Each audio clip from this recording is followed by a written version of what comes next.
চলতি মাসের 15 তারিখ মুক্তি পেতে চলেছে রাজ চক্রবর্তীর নতুন ছবি বাবলি। বুদ্ধদেব গুহর উপন্যাস অনুযায়ী এই ছবি তৈরি করেছেন রাজ। সেই ছবির এদিন ট্রেলার মুক্তি পেল। ট্রেলার মুক্তি অনুষ্ঠানে হাজির হচ্ছেন আবির চট্টোপাধ্যায়, সৌরসেন মৈত্র, শুভশ্রী গঙ্গোপাধ্যায় এবং রাজ চক্রবর্তী। কি বলবেন তারা এই ছবি বিষয়ে, এই ছবি শুটিংয়ে তাদের কাজ করার অভিজ্ঞতা, আসুন আমরা শুনে নেব।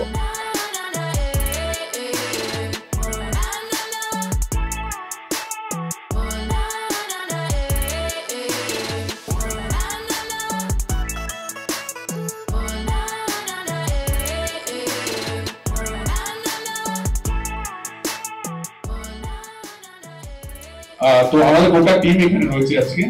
রয়েছে Abir Chattopadhyay, obviously one and only Abir Chattopadhyay, যার একটা ছবি চলতে চলতে আরো 4টে ছবির অ্যানাউন্সমেন্ট হয়।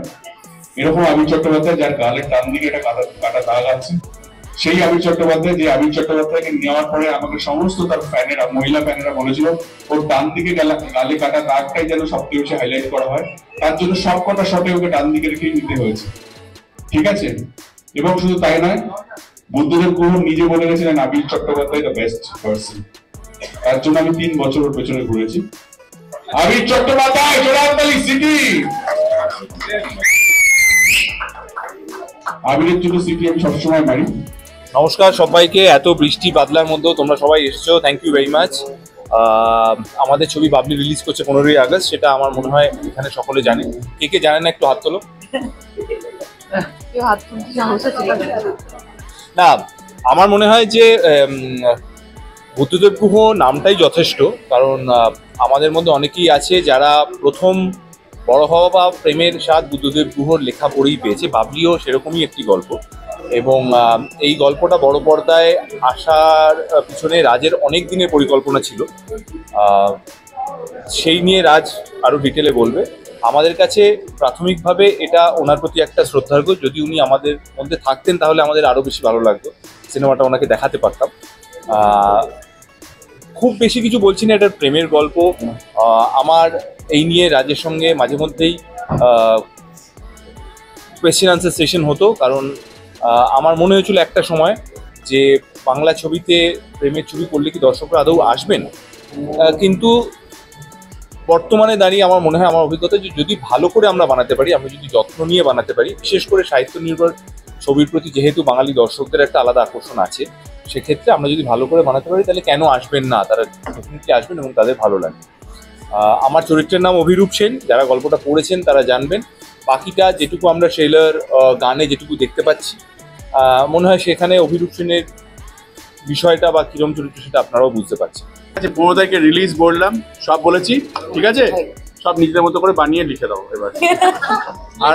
আর একটা জিনিস বলি, 15ই আগস্ট আর একটা ছবি রিলিজ করছে পদাতিক, সৃজিত মুখোপাধ্যায়ের বাংলা সিনেমা। প্লিজ সেটাও সবাই হলে গিয়ে ছবিটা দেখো প্লিজ, ঠিক আছে। একটা বাবলি রিলিজ করছে এবং পদাতিক রিলিজ করছে সৃজিত মুখোপাধ্যায়ের, মৃণাল সেনকে নিয়ে অসম্ভব ভালো একটা ট্রেলারটা তোমরা দেখেছো, খুব ভালো লেগেছে। প্লিজ অবশ্যই ইন্দ্রজিৎ দাশগুপ্ত তাতে মিউজিক দিয়েছে, তো বাংলা সিনেমা প্লিজ আপনারা সবাই ওই ছবিটাও দেখুন। হ্যাঁ, প্রশ্ন।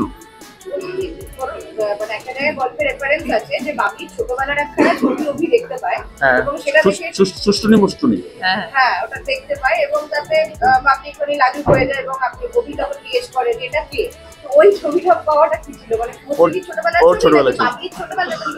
বাবলি ছোটবেলার ছবি বুদ্ধদেব বাবু কোথায় হারিয়ে ফেলেছেন, হ্যাঁ, বাট শুভশ্রীর ছোটবেলার ছবিটা আমরা পেয়েছি।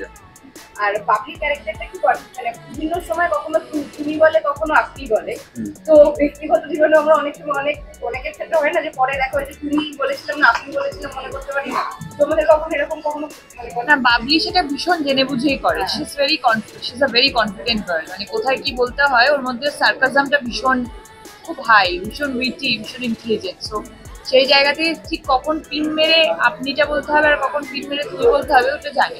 হ্যাঁ, আমাদের ক্ষেত্রে ডেফিনেটলি হয়, আমরাও কখনো কখনো করি পিন মেরে, মানে কখন আপনি বা তুমি বা তুই বলতে হবে। বাট হ্যাঁ, যেটা তুই বললি যে ভুলে যাই মাঝে মাঝে, যে 1 বছর আগে তোকে তুই বলতাম না তুমি, সেটা হয়। এটা শুভদি আর আমার সাথেই হয়েছে। আমি বললাম হঠাৎ করে দিন বলছে সরোষিনী তুমি, আমি বললাম তুমি করে কেন বলছো, তুমি কি রেগে আছো আমার উপর? তো বলছি ও তোকে তুই বলতাম না। আমার সঙ্গে আবিরেরও হয়, আমি মাঝে মধ্যে ওখানে আপনিও বলি, আর কখনো কখনো তুমিও বলি। আমি কনসিস্টেন্টলি তুমি বলি।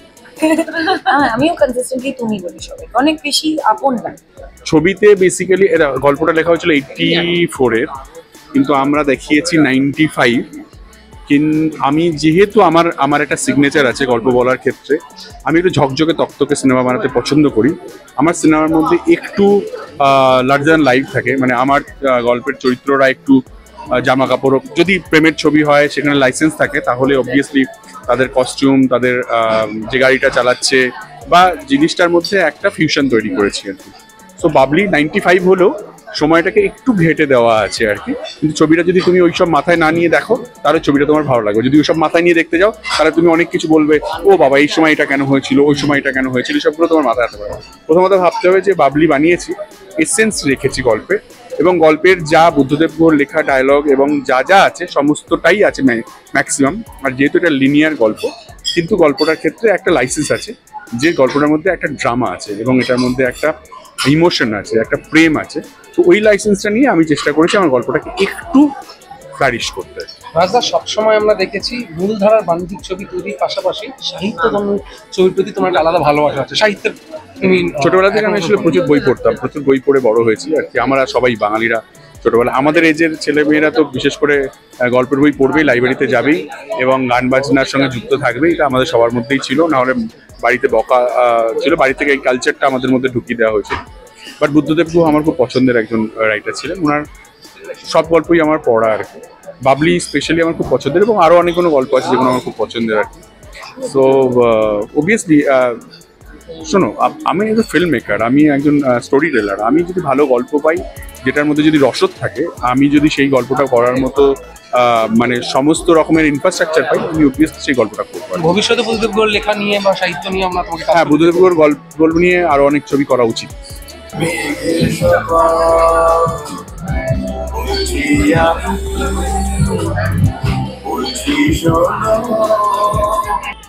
আপনারা শুনলেন, আপনারা দেখলেন বাবলি ছবি নিয়ে কি বললেন আবির, শুভশ্রী, সৌরসেনী, রাজ চক্রবর্তী এবং ছবির সঙ্গীত পরিচালক ইন্দ্রদীপ দাশগুপ্ত।